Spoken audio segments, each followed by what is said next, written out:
I can't pinpoint precisely when Amelia Earhart became a feminist, but I think she was a feminist for most of her life. And I use that term to show her awareness of both the barriers that were often placed in women's paths, but also the opportunities. And she always had that double vision. She was aware of the barriers, and she met some of them, many of them, trying to have a career in aviation, but she also saw the opportunities.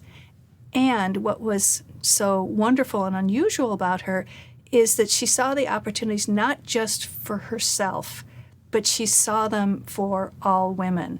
It is clear that from the time she was in her teens, she was very interested in what women could accomplish. She kept an amazing scrapbook that is at the Schlesinger Library now about notable women's accomplishments. So every time a woman did something and there was a clipping in the newspaper, she would cut it out and put it in this scrapbook. And I imagine her paging through it and thinking, oh, she's, the first woman doctor, or she's doing this, and drawing strength and inspiration from that.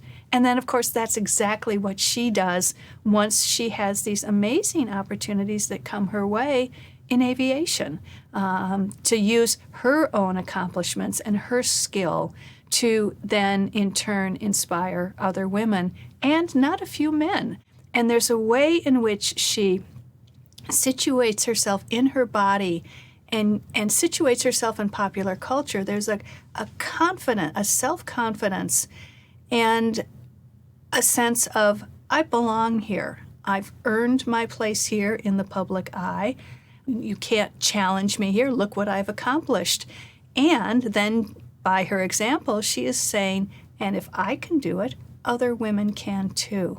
I really don't think there are too many historical figures that continue to reach out and inspire and connect with younger generations. And I think there's something about her message that continues to resonate with us. The message is also still, unfortunately, necessary, what she's saying about women being able to excel and not to be held back by barriers.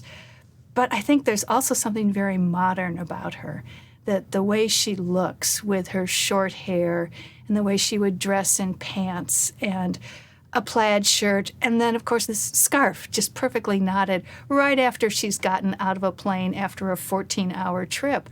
There's something really very modern about her, that she could almost walk into a room today and she would look perfectly at home. And I think that's one reason why people can connect with her. If you compare pictures of Amelia Earhart in her slacks and with her short hair with, let's say, the leaders of the suffrage movement just 20 years before, and they're wearing hats and heavy clothes and shoes that, that are really serious shoes. And it's just a very different image. They couldn't move in the same way. Her message is very much one of encouragement, and also a sense of telling women that they can do whatever they want to do, not to let them be discouraged or held back by people saying to them, no, women can't do that. And it's a message, it's kind of like the Nike just do it message, that in some ways is profoundly inspirational and moving, and yet it's very limited because not everybody can just do it. If you don't have the class and racial advantages of being a white middle-class woman the way Amelia Earhart was, you're not going to get opportunities to fly a plane like that.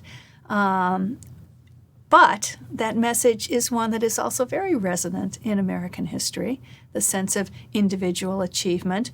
And what she's doing is saying, it's not just men that can achieve, women can too. And for the 1920s and 30s, that was quite a radical notion. And I think she really played an important role in keeping feminism alive in the 1920s and 30s. And we know about the suffrage movement, we know about Betty Friedan in the 1960s, but in the 1930s, it's popular heroines like Amelia Earhart who keep a feminist impulse alive. And so that's why she's dear to my heart as a women's historian.